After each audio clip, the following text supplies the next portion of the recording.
ஆதவ அர்ஜுனாவும் அவருடைய மாமியார் லீமா ரோஸும் சேர்ந்து கூட்டணி வச்சு ஏதோ செய்துட்டு இருக்கலாம். லீமா ரோஸ் ஏற்கனவே சொன்னாங்க, நான் கொடுத்த காசெல்லாம் திருப்பி கொடுங்க அப்படின்னு சொல்லி எடப்பாடி கிட்ட கேட்டாங்க. அந்த அம்மா தனியா ஒரு அரசியல் நடத்திட்டு இருக்குது.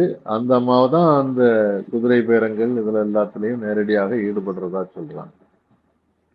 ஆதவ அர்ஜுனா போற பாதை ரொம்ப தவறான பாதை.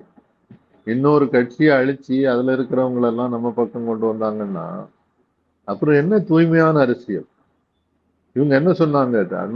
திமுகவும் ஒரு தீய சக்தி, நாங்க தூய சக்தின்னு சொன்னாங்க. இதுல என்ன தூய சக்தின்னு காட்டுறதுக்கு என்ன இருக்கு? நீங்க அங்க இருக்கக்கூடிய அவ்வளவு ஊழல் பேர்வழிகளையும் உங்க கட்சிக்கு கொண்டு வருவீங்க, அவங்களுக்கு அதிகாரத்துல பங்கு கொடுப்பீங்க, அவங்கள அமைச்சராக்குவீங்க.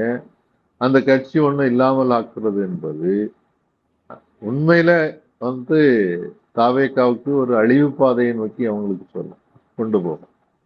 ஏன்னு பாத்தீங்கன்னு சொன்னா, இன்றைக்கு 35% வாக்கு தானே உங்களுக்கு கிடைச்சது. 65% எதிர்ப்பு ஓட்டுகள் இருந்தது இல்லையா? அப்போ இந்த அதிமுகவுல இருந்து கொஞ்சம் பேர் வந்துட்டா அவங்களுடைய ஓட்டுல கொஞ்சம் இவங்களுக்கு வரலாம். அதே நேரத்துல கணிசமான ஓட்டு திமுகவை நோக்கி போறதுக்கும் வாய்ப்பு இருக்கு. அப்ப இன்றைக்கு 3 அணியாக இருந்ததுனாலதான் இந்த பிளவுனால இவங்க வெற்றி கண்டு ஆட்சிக்கு வர முடிஞ்சது. 2 அணின்னு வந்துச்சுன்னு வச்சுக்கிடுங்க, இந்த 35% ஓட்டு போதாது. 45%மோ 50%மோ ஓட்டு இருந்ததுன்னா தான் நீங்க வெற்றிக்கு வழிவகுக்க முடியும்.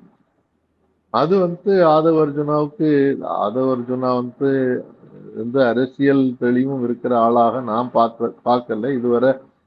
அவருடைய செயல்பாடுகளும் சரி, அவர் கொடுக்கக்கூடிய பேட்டிகளும் சரி, அவருடைய ஒரு அரசியல் புலமை இருக்கிறதாக தெரியவே இல்லை.